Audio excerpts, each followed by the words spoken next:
Magandang araw sa inyo lahat, guys. Ang ulam namin ngayon, nalulutuin ko yung sinigang na tambakol. So guys, nabili ko. Pinahiwa ko lang rin sa palengke.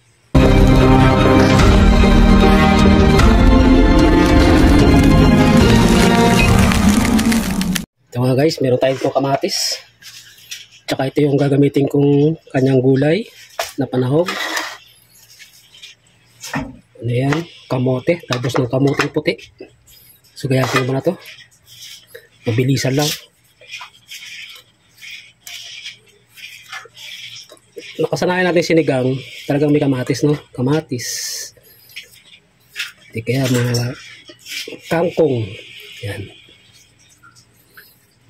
Masarap din kangkong. Kaya lang, ganoon na rin yung sahog namin nung mga nakaraan. So, kamote naman. So, okay na yan. Kukunti lang naman yung sahog niya. Okay. Sinigang. Mapansin nyo, ba't kawali? Dahil gusto ko yung kawali gamitin guys gawa ng madaling maghalo.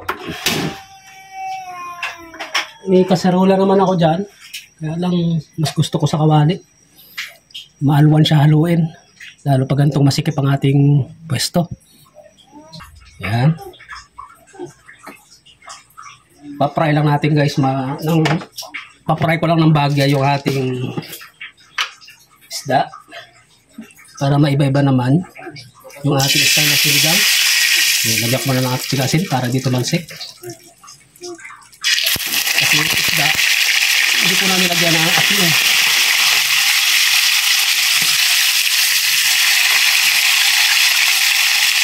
Yan.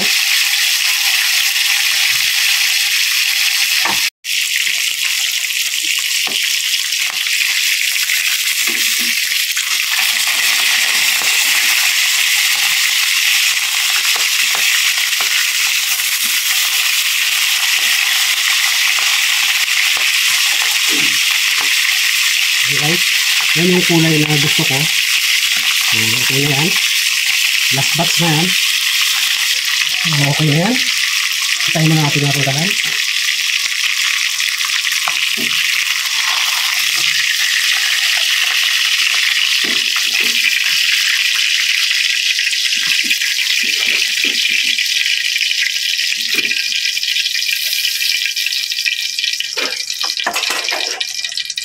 Yung kawali na rin ang gagamitin ko guys. So tatanggalan lang natin ng mantika.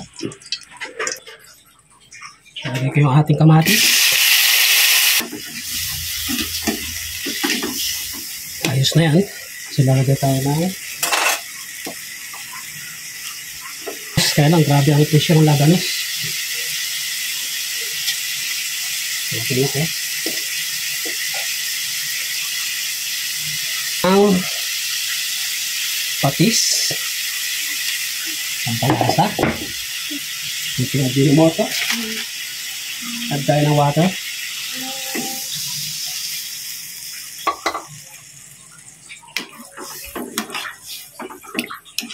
Marami ulam ngayon. Saka natin lalagay yung ating tambakol. Kung ganitong mga isda, tambakol, tulingan, halos magkakamukha lang yan guys, no? Pero sabi sa palengke, kasulat ng tambakol naman to. Yung katabi niya tulingan tsaka yellowfin. So itong pinili ko dahil ito yung medyo mura. Tsaka itong ganitong isda guys, ano to? Ang pagluto na to hindi minamadali. Kasi pag minamadali mo siya, yung nasobra, hindi tama yung pagkaluto mo, meron tong kate sa dulo. Kaya yung iba pinipilipit yung buntot niyan, hinihila.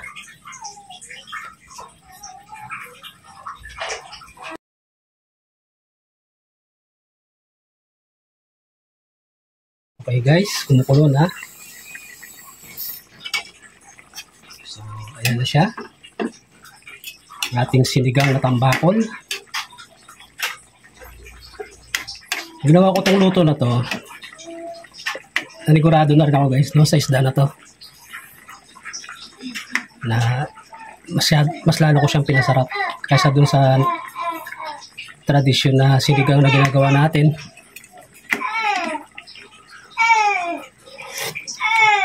Okay, ayos na rin yung lasa niya. So, wala akong nabiling bunga mismo ng sampalok. So, artificial ginamit ko.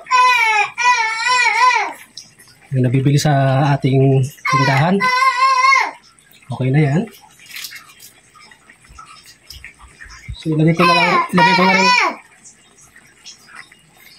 na rin guys yung ating talbos ng kamote. Add lang ako ng water.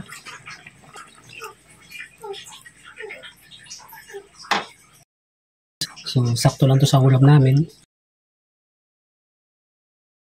Anak na maliit, paborito niya itong sabaw ng sinigang.